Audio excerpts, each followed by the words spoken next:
നാദാപുരത്ത് മന്ത്രവാദത്തിനിടെ പൊള്ളലേറ്റ് ചികിത്സയിലായിരുന്ന ആ യുവതി മരിച്ചു. കോഴിക്കോട് വെള്ളയിൽ സ്വദേശി MP ഷമീനയാണ് മരിച്ചത്. ശനിയാഴ്ചയായിരുന്നു യുവതിയെ പൊള്ളലേറ്റ നിലയിൽ ആശുപത്രിയിൽ പ്രവേശിപ്പിച്ചത്. സംഭവത്തിൽ മന്ത്രവാദി നജ്മ പോലീസ് പിടിയിലായിരുന്നു. ഇതാണ് ഇന്ന് ന്യൂസ് ആൻഡ് വ്യൂസ് ചർച്ച ചെയ്യുന്നത്. പ്രമുഖ ചിന്തകൻ ശ്രീ KN, ഒപ്പം യുക്തിവാദി നേതാവ് മുഹമ്മദ് ഖാൻ, ഡോക്ടർ ഗിരീഷ്, മനഃശാസ്ത്രജ്ഞൻ അഷ്റഫ് കടയ്ക്കൽ, സർവകലാശാല അധ്യാപകൻ പാളയം ഇമാം ഷുഹൈബ് മൗലവി, ഒപ്പം അബ്ദുൽ ലത്തീഫ് കരിമ്പിലാക്കൽ, മതപണ്ഡിതൻ എന്നിവരാണ് നമ്മുടെ ചർച്ചയിൽ ഇന്ന് ചേരുന്നത്. തീർച്ചയായും ന്യൂസ് ആൻഡ് വ്യൂസ് ചർച്ചയിലേക്ക് കിടക്കുകയാണ്. ആദ്യമായി ശ്രീ പാളയം ഇമാം ശ്രീ ഷുഹൈബ് മൗലവിയോട്. ശ്രീ ഷുഹൈബ് മൗലവി, ഒരുപക്ഷേ യുബല്ലിഉ ഷാഹിദൽ ഓയിബ്, ഇവിടെ ഹാജരായവർ ഹാജരാകാത്തവർക്ക് എത്തിച്ചു കൊടുക്കുക എന്ന് മുഹമ്മദ് നബിയുടെ അവസാന പ്രസംഗത്തിൽ പറയുന്നു. ഒരു പക്ഷേ അതിൽ അന്ധവിശ്വാസമുണ്ടോ ഇല്ലയോ എന്നുള്ളതല്ല വിഷയം. പ്രായോഗികമായ മതത്തിൽ അന്ധവിശ്വാസം വല്ലാതെ വ്യാപരിക്കുന്നു എന്നുള്ളതാണ്. ഒരു സഹോദരി കൂടി ഇന്ന് മരിച്ചു. മതം അന്ധവിശ്വാസമാണ് എന്ന അഭിപ്രായമില്ല. പക്ഷേ യഥാർത്ഥത്തിൽ അന്ധവിശ്വാസത്തിൻ്റെ പ്രേരകം എന്ന് പറയുന്നത് അജ്ഞതയാണ്, അറിവില്ലായ്മയാണ്. അജ്ഞത കൊണ്ട് ആളുകളിൽ നിന്ന് സംഭവിക്കുന്ന അബദ്ധങ്ങളാണ് സത്യത്തിൽ അന്ധവിശ്വാസങ്ങളും അനാചാരങ്ങളും. മതം എന്ന് പറയുന്നത് അതിൽ യാതൊരു അർത്ഥത്തിലുള്ള തെറ്റായ വിശ്വാസങ്ങളോ തെറ്റായ ആചാരങ്ങളോ യഥാർത്ഥ മതത്തിൽ പ്രവാചകന്മാർ മനുഷ്യർക്ക് സമർപ്പിച്ചിട്ടുള്ള മതത്തിൽ നമുക്ക് കാണാൻ കഴിയുകയില്ല. ഇസ്ലാമിനെ സംബന്ധിച്ച് പറയുമ്പോൾ ഇസ്ലാം ഏകദൈവത്വ സിദ്ധാന്തമാണ് മുന്നോട്ട് വെക്കുന്നത്. ഏകനായ ദൈവത്തിൽ മാത്രം ഉപകാരവും പ്രതീക്ഷിച്ചുകൊണ്ടും അതുപോലെ തന്നെ ഉപദ്രവം അവനിൽ നിന്ന് മാത്രം ഭയപ്പെട്ടുകൊണ്ടും ജീവിക്കുക എന്ന സന്ദേശമാണ് ഇസ്ലാമിൻ്റെ ഏകദൈവത്വ സിദ്ധാന്തത്തിൻ്റെ കാതൽ എന്ന് പറയുന്നത്. അതിൽ നിന്ന് വ്യത്യസ്തമായി ആരെങ്കിലും എന്തെങ്കിലും അന്ധവിശ്വാസങ്ങളിൽ അകപ്പെട്ടു പോയിട്ടുണ്ടെങ്കിൽ അതിൻ്റെ പേരിൽ നമ്മൾ മതത്തെ കുറ്റപ്പെടുത്തിയതുകൊണ്ട് യാതൊരു പ്രയോജനവുമില്ല. മതമല്ല അതിൻ്റെ പ്രേരകം എന്ന് പറയുന്നത് മനുഷ്യൻ്റെ അജ്ഞതയാണ്. ആ അജ്ഞത ഒരു പരിധിയോളം ഒരുപാട് അളവിൽ തിരുത്തപ്പെടുന്നു. പക്ഷേ ഒറ്റപ്പെട്ട ഇങ്ങനെയുള്ള ചില സംഭവങ്ങൾ നമ്മുടെ സമൂഹത്തിൽ നിലനിൽക്കുന്നുണ്ട്. അവരിലും കൂടി നമ്മുടെ താങ്കൾ നേരത്തെ പറഞ്ഞതുപോലെ ഫല്യുബല്ലിഗ് ഷാഹിദിൽ ഗായിബ, ഹാജറുള്ളവർ ഹാജറില്ലാത്തവർക്ക് എത്തിച്ചു കൊടുക്കുക എന്ന് പറയുന്ന ആ സന്ദേശത്തിൻ്റെ ഭാഗമായി അവരെ കൂടി സംസ്കരിക്കുകയും നവോത്ഥാന പ്രക്രിയകളുടെ ഭാഗമാക്കി മാറ്റുകയും ചെയ്യണം. മതം എന്ന് പറയുന്ന അടിസ്ഥാനപരമായിട്ട് മനുഷ്യവിമോചനം തന്നെയാണ് മതത്തിൻ്റെയും ആത്മസത്ത എന്ന് പറയുന്നത്. മനുഷ്യനെ ഈ അർത്ഥത്തിലുള്ള എല്ലാ കൾട്ടുകൾ നിന്നും മോചിപ്പിച്ചുകൊണ്ട് ഏകനായ ദൈവത്തിൽ മാത്രം അഭയം പ്രാപിക്കുന്ന, അവനിൽ നിന്ന് മാത്രം ഉപകാരം പ്രതീക്ഷിക്കുന്ന, അവൻ്റെ ഉപദ്രവങ്ങളെ മാത്രം ഭയപ്പെടുന്ന ഒരു സംഘമാക്കി ഈ മനുഷ്യ സമൂഹത്തെ വളർത്തിയെടുക്കുക എന്നതാണ് യഥാർത്ഥത്തിൽ മതത്തിൻ്റെ ദൗത്യമെന്ന് പറയുന്നത്. അതിൽ അന്ധവിശ്വാസത്തിൻ്റെ ചേരുവകളുണ്ട് എന്ന് മനസ്സിലാക്കാൻ കഴിയില്ല, വിശ്വസിക്കാൻ കഴിയില്ല. ശ്രീ അബ്ദുൽ ലത്തീഫ് കരിമ്പിലാക്കൽ, ഒരു പക്ഷേ ജിന്നിൻ്റെ പേരിൽ ഒരു പ്രമുഖ സമുദായത്തിലെ ഒരു പ്രമുഖ സംഘടനകൾ യോജിക്കുകയും വിയോജിക്കുകയും ചെയ്തതിൻ്റെ ചരിത്രം നമുക്കറിയാം. ഒരു പക്ഷേ അത്തരത്തിലുള്ള കാലത്തിലൂടെ നടന്നു പോകുന്നതിൻ്റെ ഉപോൽപ്പന്നങ്ങളല്ലേ ഇന്ന് ഷമീന എന്ന ഒരു പെൺകുട്ടിക്കടക്കം മരിക്കേണ്ടി വന്നത്? മുലപ്പാൽ 5 ബാങ്കിന് ശേഷം മാത്രമേ കൊടുക്കാവൂ എന്ന് പറഞ്ഞ സംഭവം അടുത്തിടെ സംഭവിച്ചതാണ്. ഇതടക്കം 100 എണ്ണമുണ്ട് ചരിത്രത്തിൽ, നവോത്ഥാന കേരളത്തിൻ്റെ ചരിത്രത്തിൽ. ആരാണ് ഇതിനൊക്കെ ഉത്തരവാദി? തീർച്ചയായും പാളയം ഇമാം പറഞ്ഞിരിക്കുന്ന കാര്യങ്ങളെ അടിവരയിട്ടുകൊണ്ട് തന്നെ പറയുകയാണ്, മതം യഥാർത്ഥത്തിൽ ഇങ്ങനെയുള്ള വിഷയങ്ങളിൽ പ്രതിയല്ല. മറിച്ച് മതത്തെക്കുറിച്ചുള്ള അജ്ഞതയും മതപ്രമാണങ്ങളുടെ പിൻബലമില്ലാതെ മനുഷ്യബുദ്ധിയുടെയും പിൻബലമില്ലാതെ ആളുകൾ സ്വീകരിക്കുന്ന ചില വിഷയങ്ങളാണ് ഇങ്ങനെയുള്ള കാര്യങ്ങളിലേക്ക് എത്തിക്കുന്നത്. ജിന്ന് എന്ന് പറയുന്ന ഒരു സൃഷ്ടി, അങ്ങനെ ഒരു സൃഷ്ടി ഉണ്ട് എന്ന് ഖുർആൻ പറയുന്നതിലൂടെയാണ് മുസ്ലിം സമൂഹത്തിന് അറിവുള്ളത്. പക്ഷേ അങ്ങനെ ഒരു സൃഷ്ടി അത് അദൃശ്യവും അഭൗതികവുമായതുകൊണ്ട് തന്നെ അവയിൽ നിന്നൊരു ഗുണമോ ദോഷമോ പ്രതീക്ഷിക്കുവാനുള്ള യാതൊരു മാർഗവും വിശുദ്ധ ഖുർആനോ പ്രവാചക ചര്യകളോ പഠിപ്പിക്കുന്നില്ല. മാത്രമല്ല, ഈ മതപ്രമാണങ്ങളുടെ പിൻബലമില്ലാത്ത വിഷയം ഞാൻ സൂചിപ്പിച്ചത്, ഈ ജിന്നുവർഗത്തെക്കുറിച്ച് അറിയാനുള്ള ഒരേ ഒരു മാർഗം മുസ്ലിം സമൂഹത്തിന് ഖുർആൻ എന്തു പറഞ്ഞു എന്നുള്ളതാണ്. എന്നാൽ വിശുദ്ധ ഖുർആൻ ഈ ജിന്നുകൾ മനുഷ്യ ശരീരത്തിൽ കയറി കൂടുമെന്നോ എന്നിട്ട് എന്തെങ്കിലും അസുഖങ്ങൾ ഉണ്ടാക്കുമെന്നോ അവയെ ചികിത്സിക്കുവാൻ ഇന്ന മാർഗ്ഗങ്ങൾ പ്രത്യേകമായി സംവിധാനിച്ചിട്ടുണ്ട് എന്നോ ഇങ്ങനെയുള്ള കാര്യങ്ങളൊന്നും പഠിപ്പിച്ചിട്ടില്ല. ഇത് ഈ മതത്തെക്കുറിച്ച് കൃത്യമായി ധാരണയില്ലാത്ത, അറിവില്ലാത്ത ആളുകളെ ചൂഷണം ചെയ്യുവാൻ വേണ്ടി കണ്ടെത്തുന്ന ചില മാർഗ്ഗങ്ങൾ മാത്രമാണ്. നമുക്കറിയാം, ഇപ്പോൾ ഇതിൽ പിടിക്കപ്പെട്ടിരിക്കുന്ന പ്രതി, ഈ നജ്മ എന്ന് പറയുന്ന സ്ത്രീ, അവർ രണ്ട് കാര്യങ്ങൾ ചെയ്തുകൊണ്ടിരിക്കുന്നുണ്ട്. ഒന്ന്, ഈ വിവാഹമോചിതരായിരിക്കുന്ന സ്ത്രീകൾക്ക് വീണ്ടും വിവാഹം ഉണ്ടാക്കി കൊടുക്കുക എന്നാണ് പോലും അവരുടെ പ്രധാനപ്പെട്ട ഒരു ജോലി. അതും ഈ ചികിത്സയിലൂടെയാണ്, എന്ന് പറഞ്ഞാൽ മന്ത്രവാദത്തിലൂടെ. യഥാർത്ഥത്തിൽ ഈ സ്ത്രീ തന്നെ വിവാഹമോചിതയാണ് എന്നും അവർക്കൊരു പുനർവിവാഹത്തിന് ഇതുവരെ അവസരം കിട്ടിയിട്ടില്ല എന്നുമാണ് നമ്മൾ മനസ്സിലാക്കിയിട്ടുള്ളത്. അതുപോലെ തന്നെ ഇപ്പോൾ ഇവർ പറഞ്ഞിട്ടുള്ളത്, ഇവിടെ ഈ സംഭവിച്ചിരിക്കുന്ന പ്രശ്നം ഇവർ ഇറക്കാൻ ശ്രമിച്ചിരിക്കുന്ന ജിന്ന് പിണങ്ങിപ്പോയി എന്നാണ്. ഇങ്ങനെയുള്ള കാര്യങ്ങൾ പറയുമ്പോഴും അത് കേൾക്കാനും അംഗീകരിക്കുവാനും ഒക്കെ പാകപ്പെട്ട സമൂഹം ഇവിടെ നിൽക്കുന്നത് അവർക്ക് മതത്തെ കൃത്യമായി ധാരണയില്ലാത്തതുകൊണ്ടും വിശുദ്ധ ഖുർആനിലൂടെ മതത്തെ പഠിക്കാൻ ശ്രമിക്കാത്തതുകൊണ്ടുമാണ്. യഥാർത്ഥത്തിൽ വിശുദ്ധ ഖുർആൻ പഠിപ്പിക്കുന്ന അടിസ്ഥാന ആദർശം തന്നെ അദൃശ്യമായി, അഭൗതികമായി മനുഷ്യനെ സഹായിക്കുവാനും ഉപദ്രവിക്കുവാനും ദൈവം തമ്പുരാനും മാത്രമേ സാധിക്കുകയുള്ളൂ എന്നാണ്. ആ വിശ്വാസത്തിൽ അടിയുറച്ചു നിൽക്കുന്നിടത്തോളം കാലം ഒരാൾക്കും ഇങ്ങനെയുള്ള അന്ധവിശ്വാസങ്ങൾ ചെന്ന് ചാടേണ്ടി വരികയില്ല, ചൂഷണങ്ങൾ അവർ ചെന്ന് പെടുകയുമില്ല. ഇങ്ങനെയുള്ള കാര്യങ്ങൾക്കെതിരെ കൃത്യമായ ബോധവൽക്കരണം നടത്തുകയും മാത്രമല്ല നിയമനിർമ്മാണം വരെ നിർവഹിച്ചുകൊണ്ട് ഇതിൽ പ്രതികരിക്കേണ്ടതുണ്ട്, പ്രതിരോധിക്കേണ്ടത് എന്ന് ഇവിടുത്തെ സർക്കാരിനെ ബോധ്യപ്പെടുത്തുകയും ചെയ്തിരിക്കുന്ന ഒരു നവോത്ഥാന വിഭാഗത്തിന്റെ ഭാഗം കൂടിയാണ്. തീർച്ചയായും അതിലേക്ക് നമുക്കെത്താം. ശ്രീ KEN, ഒരുപക്ഷെ അനിശ്ചിതത്വങ്ങൾ സമ്മാനിക്കുന്ന ഈ ഭൗതിക ലോകത്ത് ഒരുപക്ഷെ ഭൗതിക ലോകം മാത്രമാണ് സത്യമെന്ന് വിശ്വസിക്കുന്നവരുണ്ട്, അതിനപ്പുറത്തേക്ക് മറ്റൊരു ലോകമുണ്ട് എന്ന് വിശ്വസിക്കുന്നവരുണ്ട്. എന്തായിരുന്നാലും ഈ ലോകത്ത് അനിശ്ചിതത്വങ്ങൾ സ്വാഭാവികമായും ഉണ്ടാകും. അങ്ങനെ ഉണ്ടാകുന്ന അനിശ്ചിതത്വങ്ങളെ കൃത്യമായി മുതലെടുക്കാൻ ഭയപ്പെടുത്തലുകൾ ഉണ്ടാകും. ഒരു ദൈവത്തെ മാത്രം ഭയപ്പെട്ടാൽ മതിയെന്നും അനേകം പേരെ ഭയപ്പെടണമെന്നും, എന്തായിരുന്നാലും ഈ പിടിക്കപ്പെട്ട പ്രതി പോലും കാറിലേക്ക് കയറിപ്പോകുന്നതിന് മുമ്പും അവർ പർദ്ദ ധരിച്ച് അവർ പ്രാർത്ഥിക്കുകയാണ് ചെയ്തത്. ഒരുപക്ഷെ ഒരു സമുദായത്തെ മാത്രമല്ല, എല്ലാ സമുദായങ്ങളിലും ഈ അന്ധവിശ്വാസങ്ങളുണ്ട്, അനാചാരങ്ങളുണ്ട്. പക്ഷേ നേട്ടമൊക്കെ മതത്തിനും ഇതിൻ്റെ ദോഷമൊക്കെ മനുഷ്യനും. ആ രീതിയിലേക്ക് ചർച്ച ചെയ്താൽ മതിയോ ശ്രീ KEN?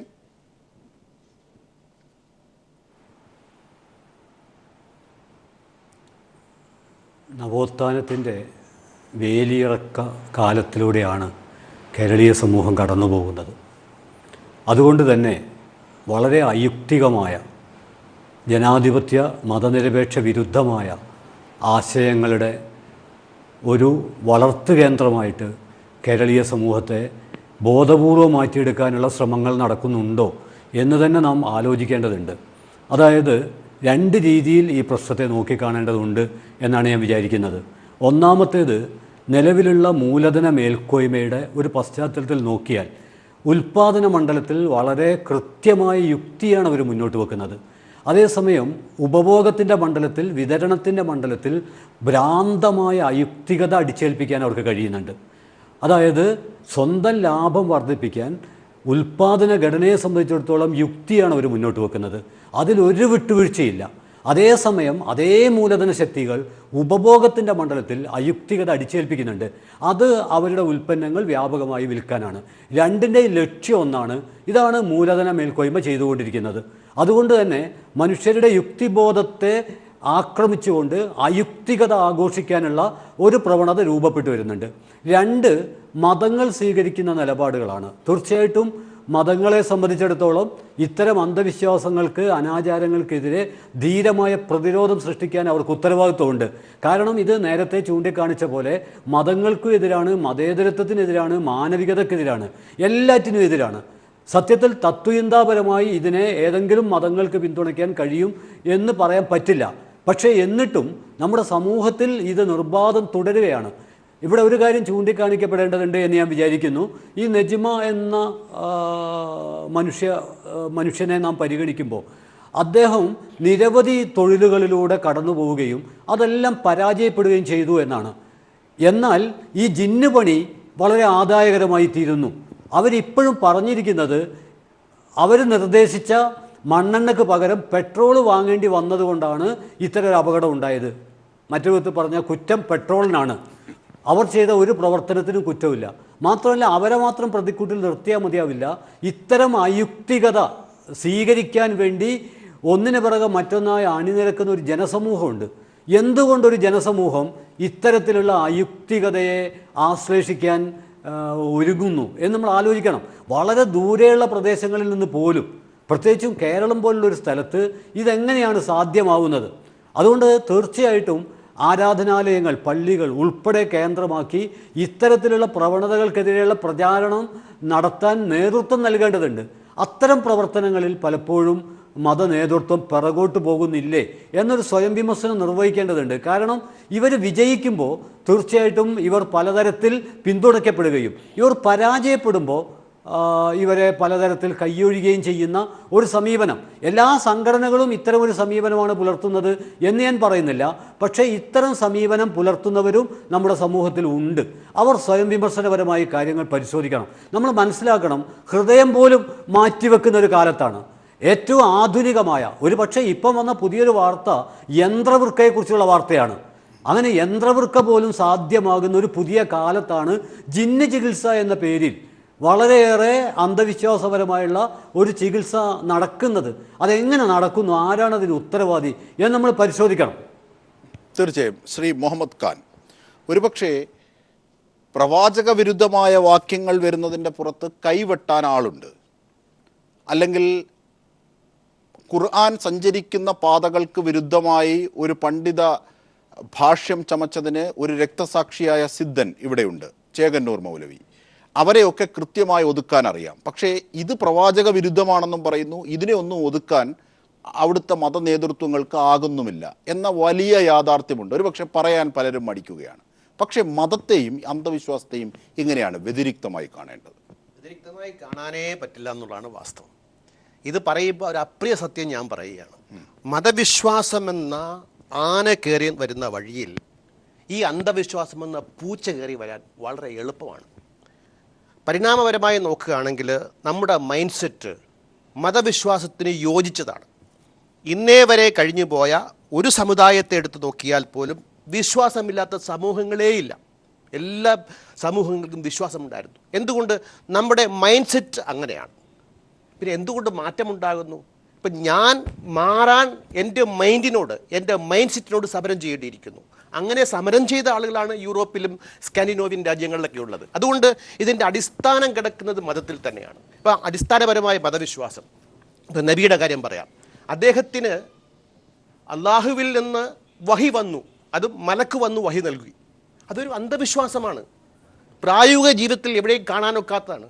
അദ്ദേഹം കിടന്നുറങ്ങിയപ്പോൾ രാത്രി ആകാശത്ത് പോയി ദൈവത്തെ കണ്ടു, അള്ളാഹുവിനെ കണ്ടു.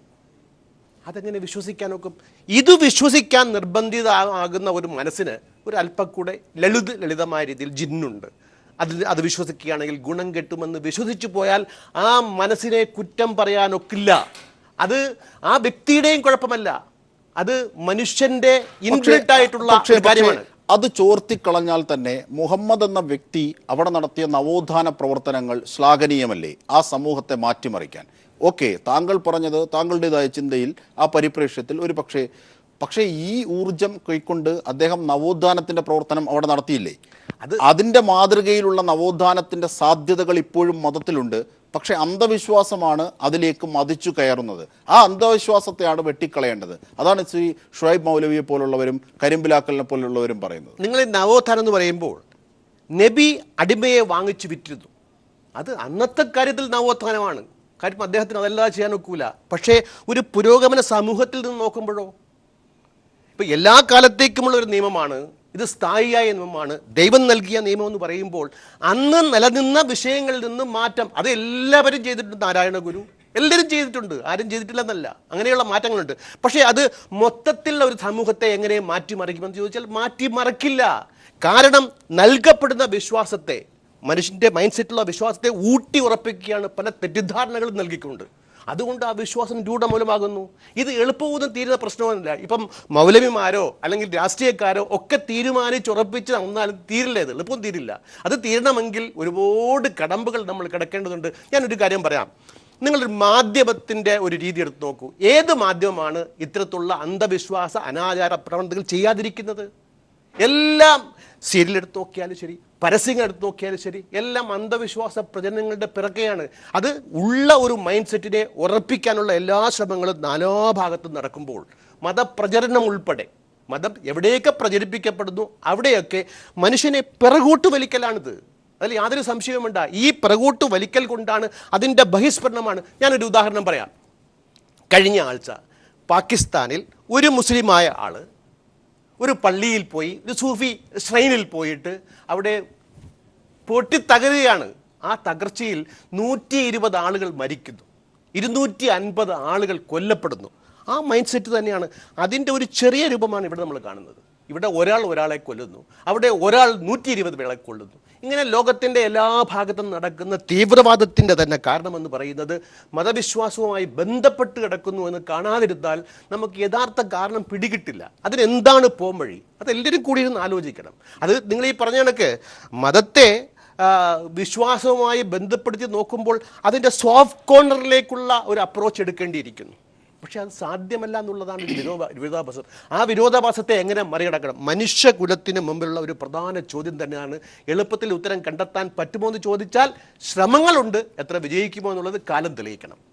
ശ്രീ അഷ്റഫ് കടക്കൽ, എങ്ങനെയാണ് ഇത്തരം സമാധാനം പറയുന്നു, സ്നേഹം പറയുന്നു എന്ന് പറയുന്ന മതങ്ങളിൽ, ഇസ്ലാം മാത്രമല്ല വിവിധ മതശ്രേണികളിൽ, നവോത്ഥാനത്തിൻ്റെ ബാക്കി പത്രമായ കേരളത്തിൻ്റെ ഭൂമികളിൽ പോലും ഈ അന്ധവിശ്വാസങ്ങൾ ഇങ്ങനെ കടന്നു വരികയും മരണത്തിൻ്റെ വ്യാപാരങ്ങളാവുകയും ചെയ്യുന്നത്? അതെവിടെയാണ്? ചരിത്രം പരിശോധിക്കുമ്പോൾ എങ്ങനെയാണ് നമ്മൾ അതിനെ വിലയിരുത്തേണ്ടത്? ഇതിൽ നമ്മളിപ്പോൾ കേരളത്തിൽ തന്നെ അറിയപ്പെടുന്ന ഏതെങ്കിലും ഒരു പണ്ഡിതൻ്റെ അടുത്ത് ഇതുപോലുള്ള ഏതെങ്കിലും ഒരു പ്രശ്നത്തിന് പരിഹാരമാർഗം ആരാഞ്ഞാൽ എൻ്റെ അറിവിൽ അവരാരും നിങ്ങൾ ഇന്ന ജിന്ന് സേവ ചെയ്യുന്ന സിദ്ധൻ്റെ അടുത്തേക്ക് പൊയ്ക്കോളൂ, നിങ്ങൾ ഇന്ന ആശ്രമത്തേക്ക് പൊയ്ക്കോളൂ, നിങ്ങൾ ഇന്ന തങ്ങളുടെ അടുത്തേക്ക് പൊയ്ക്കോളൂ, അവിടെ നിങ്ങൾക്ക് മരുന്നുണ്ട് എന്ന് പറയുമെന്ന് എനിക്ക് തോന്നുന്നില്ല. കാരണം ഇപ്പോൾ സർജറി കണ്ടുപിടിച്ചത്, അല്ലെങ്കിൽ ഈ അടുത്ത കാലം വരെ യൂറോപ്പിലെ സർവകലാശാലകളിലെ കാനൻ ഓഫ് മെഡിസിൻ, കാനൂന് തിബ് എന്ന ഗ്രന്ഥം ഇബ്നു സീനയുടെ ഗ്രന്ഥമാണ്. ആ ഒരു നീണ്ട പാരമ്പര്യം പ്രവാചകന്റെ കാലഘട്ടത്തിലും അസുഖം വരുന്നവരെ ചികിത്സിക്കാൻ അതിന് പറ്റിയ ആളുകളെ പറഞ്ഞയച്ചിരുന്നു എന്നുള്ളതും ചരിത്രത്തിൽ ഒരു സത്യമാണ്. പക്ഷേ ഇവിടെ പ്രശ്നം അതല്ലല്ലോ. ഇവിടെ മതത്തിൻ്റെ പേരിലുള്ള ചില തട്ടിപ്പ് വീരന്മാർ നടത്തുന്നു. അതിനെ മത നേതാക്കന്മാരോ സംഘടനാ നേതാക്കന്മാരോ വേണ്ടവണ്ണം ചെറുക്കുന്നുമില്ല. ഒരു ഉദാഹരണം ഞാൻ പറയാം. ഇപ്പോൾ അബ്ദുൽ ലത്തീഫ് കരിമ്പുലാക്കൽ ഇവിടെ പറഞ്ഞ ഒരു കാര്യത്തിൽ, ഇപ്പോൾ കേരളത്തിലെ നവോത്ഥാന പ്രസ്ഥാനം പിളർന്നത് തന്നെ ഈ ജിന്നുമായി ബന്ധപ്പെട്ട വിഷയത്തിൻ്റെ ഒരു ചർച്ചയിലാണ്. അതിലൊരു വിഭാഗത്തിൻ്റെ നേതാവ് വളരെ അറിയപ്പെടുന്ന ഒരു പ്രഭാഷകനാണ്, ഒരു മുജാഹിദ് ബാലുശ്ശേരി എന്ന് പറയുന്ന ഒരു വ്യക്തി. അദ്ദേഹത്തിൻ്റെ ഒരു പ്രസംഗം യൂട്യൂബിലും മറ്റുമൊക്കെ വ്യാപകമായി പ്രചരിച്ചു. അദ്ദേഹം പറയുന്നു, സംഘടനയുടെ ഔദ്യോഗിക ലേബലിൽ തന്നെ ഒരു ജിന്ന് ചികിത്സാ കേന്ദ്രം വേണം.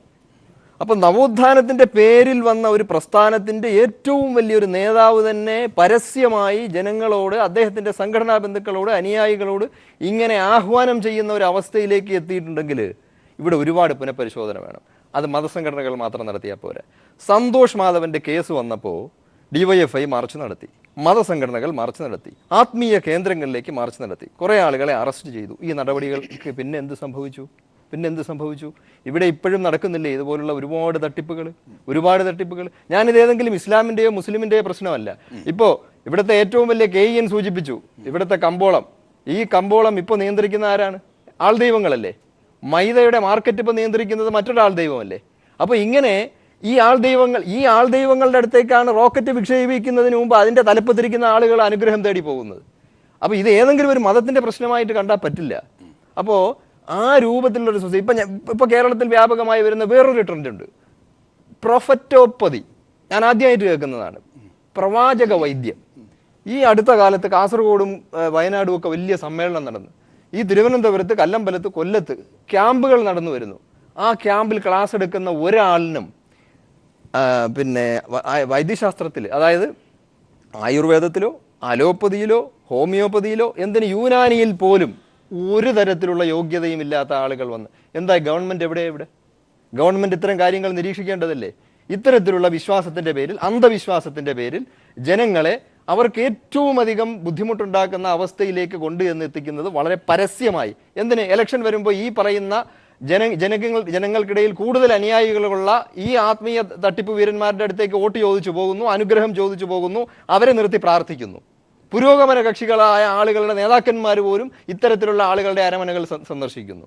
അപ്പോൾ ഇത് ഏതെങ്കിലും ഒരു വിഭാഗത്തിൻ്റെ മേഖലയിൽ മാത്രം ഉള്ള ഒരു രോഗമല്ല.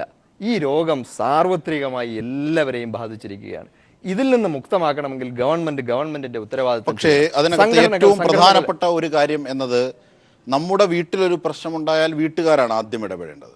മതപരമായി ഇത്തരമുണ്ടാകുന്ന പ്രശ്നങ്ങളെ ഉള്ളിൽ നിന്ന് വിശ്വാസപരമായി എടുത്തു കളയാൻ ബാധ്യത ഏറ്റവും സുഗമമായുള്ളത് മതനേതൃത്വങ്ങൾക്ക് തന്നെയാണ്. ആ ഉത്തരവാദിത്വത്തിൽ നിന്ന് അവരെങ്ങനെ പിന്മാറുന്നു? അല്ല, മത നേതൃത്വങ്ങൾക്ക് ഉത്തരവാദിത്വം ഇല്ല എന്നല്ല എൻ്റെ അഭിപ്രായം. നേതാക്കന്മാർക്കും സംഘടനകൾക്കും അതിൻ്റെ ഉത്തരവാദിത്വമുണ്ട്. പക്ഷേ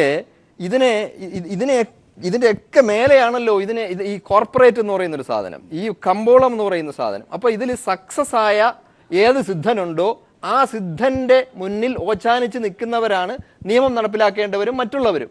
സംഘടനകൾക്ക് അവർക്ക് സാമ്പത്തിക സമാഹരണം നടത്തണം. അതിനുവേണ്ടി ഇത്തരത്തിലുള്ള മാർഗങ്ങൾ ഉപയോഗിക്കുന്നുണ്ടല്ലോ. ഉണ്ടാക്കാതിരിക്കാൻ മതത്തിന്റെ ഉത്തരവാദിത്വമാണ്. തീർച്ചയായും ശ്രീ ഡോക്ടർ ഗിരീഷ്, അതായത് താങ്കളെ പോലുള്ളവർ പീപ്പിൾ ടി വിയിൽ അടക്കം നിരവധി ഇത്തരത്തിൽ മനഃശാസ്ത്രപരമായ പരിപാടികൾ നടത്തുന്നു, ഒരുപാട് കൗൺസിലിംഗ് നടത്തുന്നു. പക്ഷെ അതൊന്നും കൊണ്ട് ഒരു പ്രയോജനവുമില്ല. യഥാർത്ഥത്തിൽ പോകുന്നത് ഈ മരണവ്യാപാരികളുടെ അടുത്താണ്. എന്താണ് ഇതിൻ്റെ മനഃശാസ്ത്രം? അല്ല, ഇതിൻ്റെ ഒരു പ്രധാന കാരണം ഈ മതത്തിന് ഇതിൽ നിന്നും കൈയൊഴിഞ്ഞ് മാറുവാനോ മതത്തിൻ്റെ ഉത്തരവാദിത്തത്തിലെന്ന് പറയാനോ ഒരിക്കലും സാധ്യമല്ല. ഞാനത് പറയാൻ കാരണം ഇത് ജിന്നിൻ്റെയോ ചെകുത്താൻ്റെയോ പ്രേതത്തിൻ്റെയോ പ്രശ്നമല്ല.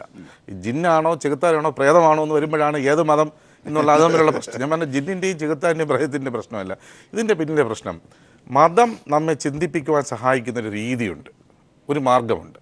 നമ്മളതിനെ ഒരു ഡോഗ്മാറ്റിസം എന്ന് പറയും. കാരണം you believe it, you trust something. നമ്മൾ ചില കാര്യങ്ങൾ വിശ്വസിക്കുക. ഈ വിശ്വാസം എന്നുള്ളൊരു പ്രധാന ചിന്താ രീതിയെ, ഒരു തിങ്കിങ് പ്രോസസ്സിനെ ഈ എല്ലാ മതവും പ്രോത്സാഹിപ്പിക്കുകയാണ്. മതത്തിൻ്റെ നിലനിൽപ്പിനെ ഈ just follow what I say, biblical എന്ന് നമ്മൾ പറയുന്നത് തന്നെ എഴുതപ്പെട്ടിരിക്കുന്നത് എന്താണോ അത് നീ വിശ്വസിക്കണം. വിശ്വാസമില്ല ഒരു മതവുമില്ല. ഇതിന് സമാന്തരമായി നിൽക്കുന്നതാണ് ശാസ്ത്രചിന്ത. ശാസ്ത്രചിന്തയ്ക്ക് വിരുദ്ധമായ ചേരിയിൽ നിൽക്കുന്നതാണ് ഈ മതം. അതാണ് ഈ മതം എങ്ങനെ അന്ധവിശ്വാസം ബന്ധപ്പെട്ടിരിക്കുന്നു എന്നുള്ള എൻ്റെ ഉള്ളടക്കമല്ല. ഈ പ്രേതമാണോ ചെകുത്താനാണോ ജിന്നാണോ എന്നുള്ളത് വിഷയമേ അല്ല. പക്ഷേ ഒരു ജനസമൂഹത്തിൻ്റെ ചിന്താ പദ്ധതിയെ രൂപപ്പെടുത്തുന്നതിൽ ഈ വിശ്വസിക്കുക, പറയുന്നത് കേൾക്കുക എന്നുള്ള ഒരു വലിയ ചിന്ത, അത് വളരെ ഒരു ഇൻഫോർമൽ എഡ്യൂക്കേഷനാണ്, ഒരു സ്കിൽ ബിൽഡിംഗ് ആണ്, ഒരു വലിയ മാസിൽ നൽകുന്ന ഒരു ട്രെയിനിങ് ആണ്. ഈ ട്രെയിനിങ്ങിൻ്റെ ഭാഗമായിട്ടാണ് ഇത്തരത്തിലുള്ള അന്ധവിശ്വാസങ്ങളെ പ്രചരിപ്പിക്കുന്ന എക്സോർസിസ്റ്റുകൾ വരുന്നത്. അതിൽ പിന്നെ പല തലങ്ങളുണ്ടാവാം. ഉദാഹരണം പറഞ്ഞാൽ ഇങ്ങനെ ചെയ്യുന്ന ആൾക്കാർ തന്നെ മനോരോഗികളുണ്ട്. ഏത് എക്സോർസിസ്റ്റ് നടത്തുന്ന ആൾക്കാർ തന്നെ മനോരോഗികളുണ്ട്. അവർക്ക് ഡെലൂഷനാണ്, ഇങ്ങനെയൊക്കെയാണ്, ഇങ്ങനെ ചെയ്താൽ രക്ഷപ്പെടുകയുള്ളൂ എന്ന് ചിന്തിക്കുന്നവരുണ്ട്. ജീവിക്കുവാൻ വേണ്ടി ബാക്കി പല പണിയും ചെയ്ത് നടക്കാതെ ജീവിക്കുന്നവരുണ്ട്. കോർപ്പറേറ്റ് തലത്തിൽ വലിയ വലിയ സംഘങ്ങളെ സൃഷ്ടിച്ച ശേഷം ഇംഗ്ലീഷും മറ്റ് ഭാഷകളൊക്കെ പഠിച്ചിട്ട് നല്ല സ്കില്ലുള്ള ആൾക്കാർ ചെയ്യുന്നവരുണ്ട്. ഇത്തരത്തിലുള്ള വിവിധ സ്റ്റേജുകളുണ്ടെങ്കിലും ഇതിൻ്റെയൊക്കെ പിന്നിൽ പ്രേരിപ്പിക്കുന്ന പ്രേരക ശക്തിയും ജനങ്ങളെ അങ്ങോട്ടേക്ക് തള്ളിവിടുന്നതിൻ്റെ പിന്നിൽ നിൽക്കുന്നത് തീർച്ചയായിട്ടും കാര്യങ്ങളിൽ മതം പഠിപ്പിക്കുന്ന ചിന്തയിൽ നിന്നും ഉത്തരവാദിത്തത്തിൽ നിന്ന് മതത്തിന് ഒഴിഞ്ഞു മാറാൻ സാധ്യമല്ല. അതാണ് ശാസ്ത്രീയം. തീർച്ചയായും അങ്ങനെയാണെങ്കിൽ അന്ധവിശ്വാസ നിരോധന നിയമം പൊടി തട്ടിയെടുക്കേണ്ടേ? അത് കരടിൽ മാത്രം ഒതുങ്ങിയാൽ മതിയോ? ശ്രീ KN, മൂലധന മേൽക്കോയ്മയുടെ ഭാഗമായി രൂപം കൊള്ളുന്ന ഈ ലാഭാധിഷ്ഠിത ലോകത്തിന്റെ ഉപോൽപ്പന്നങ്ങളായി മാറുന്ന ഇത്തരം കൊലപാതകങ്ങൾ അല്ലെങ്കിൽ അന്ധവിശ്വാസങ്ങൾ ഒരുപക്ഷെ ആർക്കും അതിൽ നിന്ന്, അതിൻ്റെ ഉത്തരവാദിത്വത്തിൽ നിന്ന് മാറാനാകുന്നില്ല എന്ന് പറയുമ്പോൾ തന്നെ അന്ധവിശ്വാസ നിരോധന നിയമം, നമുക്കറിയാം നരേന്ദ്ര ദബോൽക്കറിനെ പോലുള്ള രക്തസാക്ഷികൾ രൂപപ്പെടുത്തിയെടുത്ത, അതിൻ്റെ തുടർച്ചയായി എത്തിയ മഹാരാഷ്ട്രയിൽ ഒഴിച്ച് ഒരു സംസ്ഥാനത്തും അത്തരത്തിൽ സമഗ്രമായൊരു നിയമം നിലവിലില്ല. ആ നിയമത്തിൻ്റെ കരട് ഇവിടെ അവതരിപ്പിച്ചതാണ്. മുമ്പും ഇത് കണക്ക് സംഭവമുണ്ടായ സമയത്ത്, കഴിഞ്ഞ സർക്കാരിൻ്റെ അവസാന കാലത്ത്. പക്ഷേ നമുക്ക് അത് തുടരേണ്ടേ? അത് സമഗ്രമായി നിയമപരമായുള്ള ദൗത്യം സർക്കാരുകൾ, ജനകീയ ഭരണകൂടങ്ങൾ ചെയ്യേണ്ടേ? ശ്രീ KN.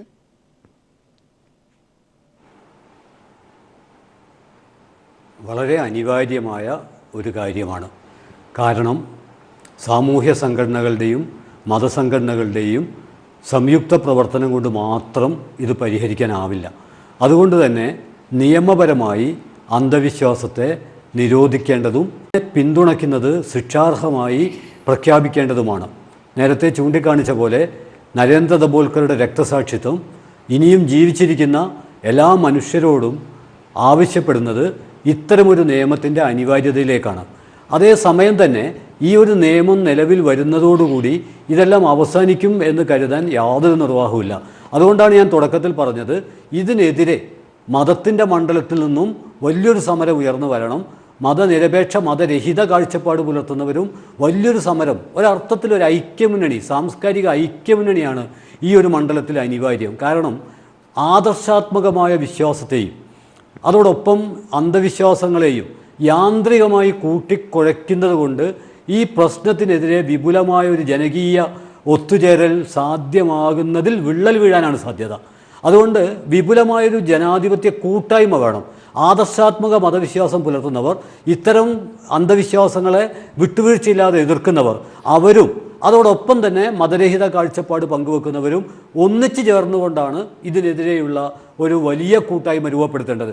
ആ കൂട്ടായ്മക്ക് കരുത്ത് കൊടുക്കാൻ ജനാധിപത്യ സർക്കാരുകൾ ഇത്തരത്തിലുള്ള അന്ധവിശ്വാസ വിരുദ്ധ നിയമങ്ങൾ രൂപീകരിക്കുകയും ചെയ്യണം. മാത്രമല്ല, ചെറിയ ക്ലാസ് മുറികൾ തൊട്ട് പുതിയ തലമുറയെ ഇത്തരത്തിലുള്ള അന്ധവിശ്വാസങ്ങളുടെ അപകടത്തെക്കുറിച്ചും അതിനെതിരെ ജനങ്ങളെ ജാഗ്രതാക്കേണ്ട ഉത്തരവാദിത്വം ഏറ്റവും ചെറിയ തലമുറക്ക് വരെ ഉണ്ട് എന്നും ഒരു കാരണവശാലും ഇതിലേക്ക് വഴുക്കിപ്പോകാൻ പാടില്ല എന്നും ബോധ്യപ്പെടുത്തണം. നമ്മൾ മനസ്സിലാക്കേണ്ട ഒരു കാര്യം എന്താണെന്ന് പറഞ്ഞാൽ, ഈ ചികിത്സയുടെ രംഗം, ജിന്ന് ചികിത്സ എന്നൊക്കെ പറയുന്നത് അത് രൂപം കൊള്ളുന്ന കാലം ഏതാണെന്ന് നമ്മൾ നോക്കണം. ഓരോ പ്രദേശത്തും പ്രാദേശികമായ ഹെൽത്ത് സെൻ്റർ ഉൾപ്പെടെ രൂപപ്പെട്ട ഒരു കാലമാണിത്. ഇത്തരമൊരു കാലത്ത് പോലും എങ്ങനെയാണ് വീടുകൾ കേന്ദ്രീകരിച്ചിട്ട് ഇത്തരത്തിലുള്ള ഒരു ചികിത്സ നടക്കുന്നത്, ആളുകൾ മരിക്കാനിട വരുന്നത്? ഇതിനെ ഗൗരവമായിട്ട് നമ്മൾ കാണണം. അതുകൊണ്ടാണ് ഞാൻ തുടക്കത്തിൽ പറഞ്ഞത്, വിജയിച്ച ഒരു അന്ധവിശ്വാസത്തെ ആളുകൾ ഏറ്റെടുക്കുകയും പരാജയപ്പെടുന്ന അന്ധവിശ്വാസത്തെ പ്രതിക്കൂട്ടിലാക്കാൻ മാത്രം അണിചേരുകയും ചെയ്യുന്ന നമ്മുടെയൊക്കെ കാഴ്ചപ്പാടിലുള്ള ഒരു പരിമിതിയും അടിസ്ഥാനപരമായി പരിഹരിക്കപ്പെടണം. തീർച്ചയായും അത് തന്നെയാണ് ശ്രീ അബ്ദുൽ ലത്തീഫ് കരിമ്പിലാക്കൽ. അതാണ്, വിജയിച്ച മതത്തിൻ്റെ ആഘോഷങ്ങൾക്കൊപ്പം ചേരുകയും പരാജയപ്പെടുന്നവർക്കെതിരെ പറയുകയും ചെയ്യുന്ന ആ ക്ലീഷയെ സംബന്ധിച്ച് അതിൽ ഉള്ളടങ്ങിയിട്ടുണ്ട്. ശ്രീ കെയ്യൻ്റെ ആ പരാമർശത്തിൽ ഉള്ളടങ്ങിയിട്ടുണ്ട് എല്ലാം. നോക്കൂ, 5 മന്ത്രിമാരെ വരെ സമ്മാനിച്ച പ്രമുഖ രാഷ്ട്രീയ പാർട്ടിയുടെ നേതൃത്വം പോലും ആത്മീയവുമായി കണക്ട് ചെയ്തിരിക്കുകയാണ്. അവിടെ പോലും ചികിത്സയുണ്ട്, അവിടെ പോലും OP ഉണ്ട്, ഔട്ട് പേഷ്യൻ്റ്. അത് ചികിത്സാലയങ്ങളിൽ വേണ്ടതാണ്, അവിടെ പോലുമുണ്ട്.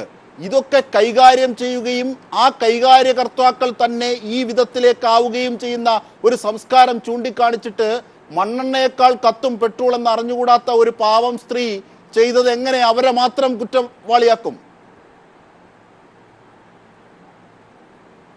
തീർച്ചയായിട്ടും ഞാൻ നേരത്തെ തന്നെ പറഞ്ഞു വന്ന വിഷയം അഷ്റഫ് കടക്കൽ സൂചിപ്പിച്ചതുപോലെ, ഇവിടുത്തെ മതരംഗത്തുള്ള ആളുകൾ മാത്രമല്ല, രാഷ്ട്രീയ രംഗത്ത് പ്രബുദ്ധര എന്ന് അവകാശപ്പെടുന്ന ആളുകൾക്ക് വരെ ഈ രംഗത്ത് എത്തുമ്പോൾ അവർ കാലിടറുകയാണ്.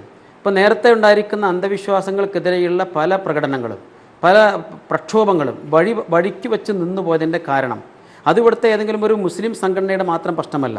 ഇവിടെ നേരത്തെ സൂചിപ്പിച്ച പോലെ ശാസ്ത്രജ്ഞന്മാരും അതുപോലെ ബുദ്ധിജീവികളും എന്നൊക്കെ പറയുന്ന ആളുകൾ വരെ പലപ്പോഴും അന്ധവിശ്വാസങ്ങളുടെ മുമ്പിൽ തലകുനിക്കുകയാണ്. ആ സാഹചര്യം ഒഴിവായി പോകണം. അതിന് വേണ്ടത് ഇവിടുത്തെ മഹാഭൂരിപക്ഷം ആളുകൾ മതവിശ്വാസികളാണ് എന്ന വിഷയത്തിൽ അഭിപ്രായ വ്യത്യാസമില്ല. പക്ഷേ ഈ മതവിശ്വാസികളിൽ മഹാഭൂരിപക്ഷവും യഥാർത്ഥ മതം എന്താണെന്ന് പഠിക്കുവാനും മനസ്സിലാക്കുവാനും ശ്രമിക്കാതെ അവരിങ്ങനെ പാരമ്പര്യമായ ഒരു റൂട്ടിലൂടെ കടന്നു വരികയും അതിൽ മാറ്റം വരുത്തുവാൻ സാധിക്കാത്ത വിധം അവർ അതിൽ കെട്ടിപ്പണിഞ്ഞു പോവുകയും ചെയ്യുന്നു. ഇവിടെ നവോത്ഥാന പ്രസ്ഥാനം നിർവഹിച്ചുകൊണ്ടിരിക്കുന്ന ദൗത്യം യഥാർത്ഥ മതത്തിലേക്ക് മനുഷ്യരെ തിരിച്ചു വിളിക്കുകയും അതുവഴി എല്ലാ മേഖലയിലും അവർക്ക് പുരോഗതിയും അതുപോലെ വിജ്ഞാനവും നേടിക്കൊടുക്കുകയും ചെയ്യുക എന്നുള്ളതാണ്. ഞാൻ സൂചിപ്പിച്ച പോലെ മുസ്ലിം നവോത്ഥാന പ്രസ്ഥാനം നിർവഹിച്ചിരിക്കുന്ന ഏറ്റവും വലിയ ദൗത്യം ഒരു ഭാഗത്ത് മതവിരുദ്ധമായിരിക്കുന്ന ഇത്തരം വിശ്വാസങ്ങൾക്കെതിരെ, അന്ധവിശ്വാസങ്ങൾക്കെതിരെ ശക്തമായി പ്രതികരിച്ചു. അതോടൊപ്പം തന്നെ വിദ്യാഭ്യാസ രംഗത്ത്, സാമൂഹിക രംഗത്ത്, സാംസ്കാരിക രംഗത്ത് മുസ്ലിം സമൂഹത്തിൻ്റെ ഉന്നമനത്തിന് വേണ്ടി അത്യധ്വാനം ചെയ്തു. അതുകൊണ്ടാണ് നിങ്ങൾ നേരത്തെ സൂചിപ്പിച്ച 5 മന്ത്രിമാരടക്കമുള്ള ഒരവസ്ഥയിലേക്ക് മുസ്ലിം സമൂഹത്തിന് ഇവിടെ വളർന്നു വരാൻ സാധിച്ചത്. അത് നവോത്ഥാന പ്രസ്ഥാനത്തിൻ്റെ പ്രവർത്തനങ്ങളുടെ ഒരു പിൻബലം അതിൻ്റെ പിന്നിലുണ്ട് എന്നുള്ളത് ആർക്കും നിഷേധിക്കാൻ കഴിയില്ല. പക്ഷേ ഈ സന്ദർഭത്തിലൊക്കെ തന്നെ അന്ധവിശ്വാസങ്ങൾക്കെതിരെ ശക്തമായ നിലപാട് സ്വീകരിച്ച് നമ്മൾ മുന്നോട്ട് പോയിട്ടുള്ളത്. ഇവിടെ നേരത്തെ സൂചിപ്പിച്ച പോലെ കഴിഞ്ഞ സർക്കാരിൻ്റെ അവസാനത്തിലാണ് അന്ധവിശ്വാസ നിരോധന ബാക്കി പത്രമായി എത്തിയതാണ് 5 മന്ത്രിമാരെന്നല്ല പറഞ്ഞത്. ആ 5 മന്ത്രിമാരെ രൂപം കൊള്ളിച്ച കേന്ദ്രം പോലും ആത്മീയമായി കേന്ദ്രീകരിക്കപ്പെടുന്ന സ്ഥലത്തെ OP സംവിധാനത്തെക്കുറിച്ചാണ്, അവിടുത്തെ ചികിത്സാലയത്തെക്കുറിച്ചാണ്. അത് വലുതായതുകൊണ്ടും അത് പ്രമുഖമായതുകൊണ്ടും പറയാൻ പേടിക്കുന്നു എന്നുള്ളതാണ്. ശ്രീ ഷുഹൈബ് മൗലവി, ഒരുപക്ഷേ അന്ധവിശ്വാസ നിരോധന നിയമം നടപ്പാക്കിയാൽ നിങ്ങൾ മതത്തിന്റെ ഭാഗമായിട്ടുള്ളവർ, ശ്രീ അബ്ദുൽ ലത്തീഫ് താങ്കളിലേക്ക് എത്താം, അന്ധവിശ്വാസ നിരോധന നിയമത്തിന്റെ ഭാഗമായ ഒരു നിയമം വീണ്ടും സർക്കാർ നടപ്പാക്കിയാൽ മതനേതൃത്വത്തിന് അതിൽ എന്തെങ്കിലും അസ്വസ്ഥതയുണ്ടോ? മതനേതൃത്വത്തിന് യാതൊരു അർത്ഥത്തിലുള്ള അസ്വസ്ഥതയും എന്നെ സംബന്ധിച്ചിടത്തോളം വ്യക്തിപരമായിട്ടുള്ളൂ പറയാൻ കഴിയുക. മറ്റുള്ളവരുടെ മനസ്സിരിപ്പ് എന്താണെന്ന് പറയാൻ കഴിയില്ല. എന്നെ സംബന്ധിച്ചിടത്തോളം അങ്ങനെ ഒരു നിയമം നടപ്പിലാക്കുകയാണെങ്കിൽ, അന്ധവിശ്വാസങ്ങൾ നിരോധിക്കുന്നതിന് വേണ്ടിയുള്ള ഒരു നിയമം നടപ്പിലാക്കുകയാണെങ്കിൽ യാതൊരു അർത്ഥത്തിലുള്ള അസ്വസ്ഥതയും ഇല്ല എന്ന് മാത്രമല്ല, അതിനെ എല്ലാ അർത്ഥത്തിലും സ്വാഗതം ചെയ്യും എന്നുകൂടിയാണ്. ആ വാക്കുകൾക്ക് പിന്നിൽ ഒരുപാട് അർത്ഥങ്ങളുണ്ട്. ചരടോതി കെട്ടുന്നത് ഒരുപക്ഷെ മുസ്ലിം സമുദായത്തെ മാത്രമല്ല, എല്ലാ സമുദായങ്ങളിലും ഇത് ഉള്ളടങ്ങിയിട്ടുണ്ട്. ചരടോതി കെട്ടുന്നതും മാന്ത്രിക വിരൽ പൂജിക്കുന്നതും ഒരു മനുഷ്യന്റെ തലയിലേക്ക് കാലെടുത്ത് വെക്കുന്നതും അടക്കമുള്ള എല്ലാ സംവിധാനങ്ങളോടെ ചോദ്യം ചെയ്യപ്പെടും. അപ്പോഴും ഈ സമ്മതം ഉണ്ടാകുമോ? ഓക്കെ, സമ്മതമുണ്ടാവും തീർച്ചയായും. ശ്രീ അഷ്റഫ് കടക്കൽ, അത്തരത്തിൽ സുഗമമായ ഒരു പ്രക്രിയയിലേക്ക് പോകാൻ അന്ധവിശ്വാസ നിരോധന നിയമം വരട്ടെ, സർക്കാരുകൾ അതിന് തയ്യാറാകട്ടെ എന്ന് പറയുമ്പോൾ സത്യസന്ധമായി താങ്കൾക്ക് നെഞ്ചത്ത് കൈവച്ചുകൊണ്ട് പറയാനാകുമോ? മതമില്ലാത്ത ജീവൻ എന്ന ഒരു പുസ്തകം ഇറങ്ങിയ ഘട്ടത്തിൽ ഉണ്ടായ വിമർശനങ്ങൾ നമുക്കറിയാം. ഇതൊക്കെ ഉൾത്തലങ്ങളിൽ താങ്കൾക്കുണ്ടാവണം. താങ്കളൊരു അധ്യാപകനാണ്. ഈ അന്ധവിശ്വാസ നിരോധന നിയമം നടപ്പാക്കിയാൽ അതിനെതിരെ എതിർപ്പുകൾ ഉണ്ടാകില്ലേ? മതരംഗത്തുകൾ നിന്ന് അതിന് എതിർപ്പ് ഉണ്ടാകില്ലേ? ആരാണ് ഇവിടെ അന്ധവിശ്വാസ നിരോധന നിയമം നടപ്പിലാക്കാൻ പോകുന്നത്? ഇവിടുത്തെ സർക്കാർ കരട് നിയമം നിയമസഭയിലുണ്ട്. കരട് നിയമം നിയമസഭയിലുണ്ട്. ഒരു സർക്കാരും ഇവിടെ അന്ധവിശ്വാസ നിരോധന നിയമം നടപ്പിലാക്കാൻ അത് സർക്കാരുകളുടെ കടമയാണ്. താങ്കൾ പറയൂ. അങ്ങനെ ഒരു ആത്മാർത്ഥതയുള്ള സർക്കാർ ഈ ഇന്ത്യ മഹാരാജ്യത്ത് ഉണ്ടെന്ന് ഞാൻ വിശ്വസിക്കുന്നില്ല. മഹാരാഷ്ട്രയിൽ ഉണ്ടായല്ലോ, മഹാരാഷ്ട്രയിൽ ഉണ്ടായി. പറയട്ടെ, നിയമം ഉണ്ടായിട്ട് കാര്യമില്ലല്ലോ. ഇവിടെ ഈ പറഞ്ഞതുപോലെ ഒരു ജിന്ന് സേവ നടക്കുന്ന ഒരു വീട്, അവിടെ അന്ധവിശ്വാസത്തിൽ അധിഷ്ഠിതമായ ഇത്തരത്തിലുള്ള ചികിത്സ നടക്കുന്നു, മറ്റു തരത്തിലുള്ള അനാചാരങ്ങളും അന്ധവിശ്വാസങ്ങളും നടക്കുന്നു. ഇവിടെ ആരാണ് ഏതെങ്കിലും ഒരർത്ഥത്തിൽ എവിടെയെങ്കിലും ഒരു പരാതിയെങ്കിലും കൊടുക്കാൻ തയ്യാറാകുന്നത്? അഥവാ പരാതി കൊടുത്താൽ ഏത് ഗവൺമെന്റാണ് ശക്തമായ നടപടിയെടുക്കാൻ പോകുന്നത്? അപ്പോൾ ഈ ജിന്ന് സേവ നടത്തുന്ന അല്ലെങ്കിൽ ആൾദൈവങ്ങളുടെ രൂപത്തിൽ വളർന്ന വലിയ മനുഷ്യന്മാരുണ്ടല്ലോ, വലിയ മനുഷ്യന്മാരായ വലിയ ദൈവങ്ങൾ, ഈ ദൈവങ്ങൾ ഈ സമൂഹത്തിൽ നടത്തിക്കൊണ്ടിരിക്കുന്ന ഇത്തരത്തിലുള്ള കൊള്ളരുതായ്മകളെ ചോദ്യം ചെയ്യാൻ മടിക്കുന്നതിൻ്റെ പ്രധാന കാരണം അതത് കാലഘട്ടത്തിൽ വരുന്ന ഭരണകൂടങ്ങളുടെ ശക്തമായ പിന്തുണ ഇത്തരത്തിലുള്ള വ്യാപാരികൾക്കെല്ലാം ലഭിക്കുന്നുണ്ട് എന്നുള്ളതാണ്. അവിടെ ഈ നിയമം വന്നിട്ട് കാര്യമില്ല. സമൂഹത്തിൽ ഈ നവോത്ഥാനം എന്നൊക്കെ പറഞ്ഞാൽ നമുക്ക് ഇതുപോലെ ഇരുന്ന് ചർച്ച ചെയ്യാനുള്ള കാര്യവുമല്ല. അത് സമൂഹത്തിൽ സത്യസന്ധമായി, ഇപ്പം നവോത്ഥാനത്തിൻ്റെ പിന്നടത്തമാണ് നമ്മളിപ്പോൾ കണ്ടുകൊണ്ടിരിക്കുന്നത്. സത്യസന്ധമായി ഈ സമൂഹത്തിൽ ഉണ്ടാകേണ്ട ഒരു സംഗതിയാണ്. അത് എല്ലാ അർത്ഥത്തിലുമുള്ളൊരു മാറ്റമാണ്. ആ മാറ്റം സമൂഹത്തിൽ സമൂലമായി ഉണ്ടാകണം. അവിടെ വിദ്യാഭ്യാസം ഉണ്ടായതുകൊണ്ടും കാര്യമില്ല, സ്കൂളുകളുടെ എണ്ണം വർദ്ധിച്ചതുകൊണ്ടും കാര്യമില്ല. അങ്ങനെയാണെങ്കിൽ ആൾദൈവങ്ങളുടെ കേന്ദ്രങ്ങളിലേക്ക് എത്തുന്നത് ഏറ്റവും വലിയ ഉന്നത ബിരുദധാരികളാണല്ലോ, വലിയ ടെക്നോക്രാറ്റ്സുകളാണല്ലോ. ഏത് ടെക്നോക്രാറ്റ്സുകളാണ് ഏറ്റവും അധികം ഈ പറഞ്ഞ അന്ധവിശ്വാസങ്ങളുടെ കേന്ദ്രങ്ങളിലേക്ക് പോയിക്കൊണ്ടിരിക്കുന്നത്. അപ്പൊ അതൊരു വലിയ അങ്ങനെ പോകുമ്പോൾ ശ്രീ മുഹമ്മദ് ഖാനും ഗിരീഷ് ഡോക്ടറും ഒക്കെ പറഞ്ഞത് മതത്തിന്റെ ചിന്താ പദ്ധതി അത് രൂപീകരിക്കുന്നതിന്റെ അടിസ്ഥാനമാണ് ചോദ്യം ചെയ്യപ്പെടുന്നത്. അവിടെ വരുമ്പോഴോ അല്ല, മതത്തിന്റെ അടിസ്ഥാന ചിന്താപദ്ധതി എന്ന് പറഞ്ഞാൽ മതം പല രൂപത്തിൽ വ്യാഖ്യാനിക്കപ്പെടുന്നുണ്ട്. മതം മനുഷ്യന്റെ ഒരു ആത്മാവിന്റെ ശാന്തിയായി, ഒരു സൊലേസായി, ആ രൂപത്തിൽ മതത്തെ കാണുന്നവരുണ്ട്, ശാന്തിയായി മതത്തെ കാണുന്നവരുണ്ട്, സ്നേഹമായി മതത്തെ കാണുന്നവരുണ്ട്. ഇതിനെല്ലാം നിഷേധിച്ചുകൊണ്ട് ഒരു പുതിയ ലോകത്തെക്കുറിച്ച് നമുക്ക് സ്വപ്നം കാണുക എന്നൊക്കെ പറയുന്നത് കേവലം ഒരുതരം ഒരു യാന്ത്രികമായ ഒരു അപ്രായോഗികവും യാന്ത്രികവുമായ ഒരു ചിന്ത. തീർച്ചയായും അവിടെ തന്നെയാണ് അടിസ്ഥാനമിരിക്കുന്നത്. നേരത്തെ KN സൂചിപ്പിച്ചു വന്നത് തന്നെ ഒരു ശാസ്ത്ര ചിന്തകൻ അടുത്തിടെ പറഞ്ഞതുപോലെ ആണ് തോന്നുന്നത്, ഹീമാൻ കൊള്ളൂല, സൂപ്പർമാൻ കൊള്ളൂല, പക്ഷേ ബാറ്റ്സ്മാൻ കൊള്ളാം. കാരണം എന്താ? ബാറ്റ്സ്മാൻ വിജയിച്ചു എന്നതുകൊണ്ട് എന്ന് പറയുന്നത് പോലെയാണ് കാര്യങ്ങൾ പോകുന്നത്. എല്ലാ മതത്തിലെയും തിന്മകളെ എതിർക്കാനാകാത്ത വിധം സങ്കുചിതമാകുന്നു കേരളത്തിന്റെ മനസ്സുകൾ എന്നുള്ളതാണ്. തീർച്ചയായും ചർച്ച അതിന്റെ അവസാന ഘട്ടത്തിലേക്ക് പോകുമ്പോൾ ശ്രീ മുഹമ്മദ് ഖാൻ, അതായത് നമ്മൾ നേരത്തെ പറഞ്ഞതുപോലെ എല്ലാ മതങ്ങളും ഒന്നാണ്, പക്ഷേ എൻ്റെ ഒന്നരയാണ്. എല്ലാം പറയുമ്പോഴും ബാക്കി എനിക്ക് എന്നതിൻ്റെ അതൊരു പക്ഷേ താങ്കൾ നേരത്തെ സൂചിപ്പിച്ചതുപോലെ ആ ചിന്താ പദ്ധതിയുടെ കെമിസ്ട്രി തന്നെ അങ്ങനെയാണ് വർക്കൗട്ട് ചെയ്യുന്നത് എന്നുള്ളതാണ്. ഈ അന്ധവിശ്വാസ നിരോധന നിയമം ഒരുപക്ഷെ അതിൻ്റെ പ്രാഥമികമായ നടത്തിക്രമത്തിൻ്റെ തുടക്കമായിരിക്കും. നേരത്തെ ശ്രീ അഷ്റഫ് കടക്കൽ സൂചിപ്പിച്ചതുപോലെ അത് പ്രായോഗികമായി ഒരുപാട് ബുദ്ധിമുട്ടുകളുണ്ട്. പക്ഷേ അതിൽ സർക്കാരുകൾ ചെയ്യേണ്ട അടിസ്ഥാനപരമായ ഒരു കാര്യം ആദ്യം ചെയ്യേണ്ടത് എന്നുള്ളതാണ്. നിയമപരമായി നമുക്ക് ഏത് കാര്യത്തിനും ഇപ്പം റോഡ് ട്രാഫിക് എടുക്കുക, ആരാണ് റോഡ് ട്രാഫിക് നിയമങ്ങളെ അപ്പടിക്ക് അനുസരിക്കുന്നത്? അനുസരിക്കാത്ത ആളുകളാണ് കൂടുതൽ. പക്ഷേ നിയമം ഇല്ലാതിരിക്കാൻ പറ്റില്ല. നിയമം എന്നുള്ളത് അടിസ്ഥാനപരമായ ഒരു തുടക്കമാണ്. ആ തുടക്കത്തെ തടയിടാൻ പറ്റില്ല. ഇപ്പം മഹാരാഷ്ട്ര മോഡൽ അന്ധവിശ്വാസം എന്ന് പറഞ്ഞ ഒരുപാട് വെള്ളം ചേർത്തതാണ്. പേരിനെങ്കിലും നമുക്ക് പറയാനുണ്ട്. ഇവിടെ ചെന്നിത്തല ആഭ്യന്തരമന്ത്രിയായിരുന്നപ്പോൾ വിഷയം വന്നതാണ്. അത് കേരളത്തിൽ തീർച്ചയായിട്ടും ഈ പ്രാവശ്യം വരുമെന്നാണ് എൻ്റെ ഒരു പ്രത്യാശ. വരേണ്ടതാണ്. വന്നാൽ നമുക്ക് ഇമാതിരി കുറ്റവാളികളെ, ഇപ്പം മാജിക്കൽ റെമഡീസ് ആക്ട്സ് ഉണ്ട്, drugs and magical remedies acts, അത് വെച്ച് ആക്ട് ചെയ്യാൻ സാധിക്കുമല്ലോ. ഒരു ആക്ട് ഇല്ലെങ്കിൽ നമ്മൾ എങ്ങനെ ആക്ട് ചെയ്യും? ഒരു ആക്ട് ഉണ്ടെങ്കിൽ ഇപ്പം ഈ കക്ഷിയെ തന്നെ നമുക്ക് വേണമെങ്കിൽ പിടികൂടാം. ഇവർ പരസ്യം നൽകിയിരുന്നുവെങ്കിൽ വാക്കാൽ മതി. അങ്ങനെ തെളിയിക്കാൻ പറ്റുമെങ്കിൽ ഇവരെ നിയമത്തിന് മുമ്പിൽ കൊണ്ടുവരാൻ സാധിക്കും. അങ്ങനെ നിയമമില്ലെങ്കിലോ? അതുകൊണ്ട് നിയമം എന്നുള്ളത് ഒരു റെമഡിയൽ സ്റ്റെപ്പ് തന്നെയാണ്. അത് ഓരോ പുരോഗമന സർക്കാരും എടുത്തിരിക്കണമെന്നുള്ളത് വളരെ പ്രധാനമാണ്. പക്ഷെ ഒരു കാര്യം കൂടി ഞാൻ പറയാം. ഈ തെലങ്കാന മുഖ്യമന്ത്രി ഇന്ന് നിങ്ങൾ വായിച്ചിരിക്കുമല്ലോ, നിങ്ങൾ കണ്ടിരിക്കുമല്ലോ, അദ്ദേഹം 5.8 കോടി രൂപയുടെ സ്വർണം സർക്കാർ ഖജനാവിൽ നിന്നും തിരുപ്പതി ക്ഷേത്രത്തിലേക്ക് കൊടുത്തിരിക്കുന്നു.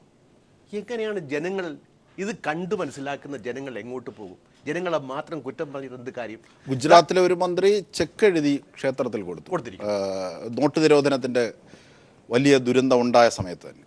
അതുപോലെ ഇന്നിപ്പം ഈ മാർച്ച് മാസങ്ങളിൽ, ഫെബ്രുവരി മാസങ്ങളിലെല്ലാം കേരളത്തിൽ ഉടനീളം കാണുന്നതാണ് പൊങ്കാല.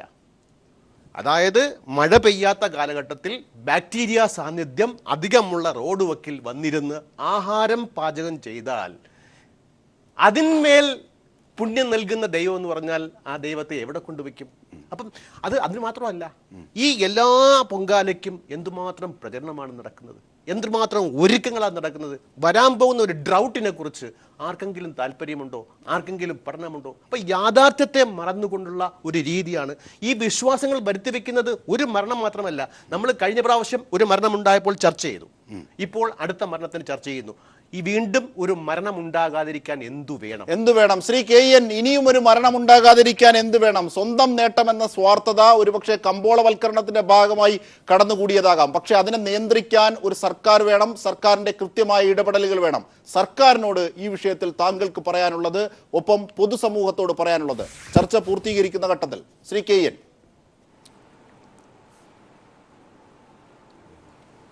അല്ല, ഇതുപോലുള്ള പ്രശ്നങ്ങളിൽ ബഹുതലത്തിലുള്ള ഇടപെടലുകൾ ആവശ്യമുണ്ട്. അതിലേറ്റവും പ്രധാനപ്പെട്ടതാണ് അന്ധവിശ്വാസ നിരോധന നിയമം എന്നുള്ളത്. അതൊരു സർക്കാരിനെ സംബന്ധിച്ചിടത്തോളം തീർച്ചയായിട്ടും ഇന്നത്തെ ഒരു പശ്ചാത്തലത്തിൽ അനിവാര്യമായും ചെയ്തിരിക്കേണ്ട കാര്യമാണ്. അതുണ്ടാവണം. അതുണ്ടാവേണ്ടതിൻ്റെ അനിവാര്യതയാണ് ഇതുപോലുള്ള സംഭവങ്ങൾ നമ്മെ ബോധ്യപ്പെടുത്തുന്നത്. രണ്ടാമത്തേത്, സംഘടനകൾ, ജനാധിപത്യ സംഘടനകൾ, അതുപോലെ തന്നെ മതസംഘടനകൾ ഒക്കെ എടുക്കേണ്ട നിലപാടാണ്. അതുകൊണ്ടാണ് ഞാൻ തുടക്കത്തിൽ പറഞ്ഞത് ബഹുതലത്തിലുള്ള ഇടപെടൽ വേണം. ഇപ്പം മതസംഘടനകളെ സംബന്ധിച്ചിടത്തോളം തീർച്ചയായിട്ടും ഈ കാര്യത്തിൽ നേതൃത്വപരമായ പങ്ക് വഹിക്കാൻ പറ്റും. ആ കാര്യം ഞാൻ നേരത്തെ സൂചിപ്പിച്ചു.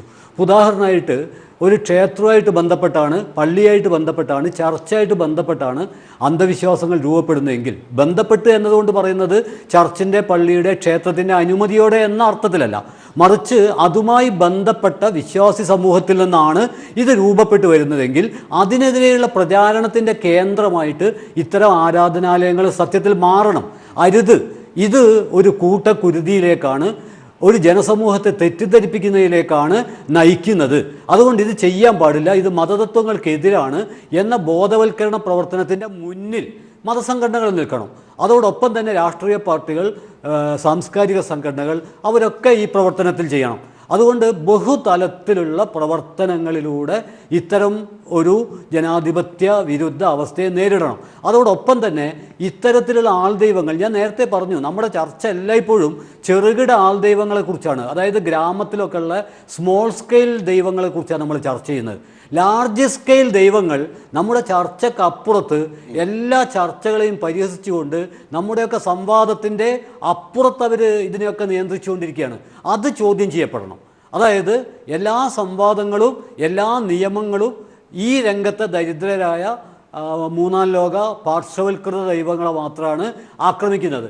അതേസമയം കോർപ്പറേറ്റ് ദൈവങ്ങൾ വളരെ സുരക്ഷിതമാണ്. അങ്ങനെ കോർപ്പറേറ്റ് ദൈവങ്ങളെ തൊടാതെ ഈ കീഴാള ദൈവങ്ങളെ മാത്രമായിട്ട് നമുക്ക് പിടികൂടാൻ പറ്റില്ല.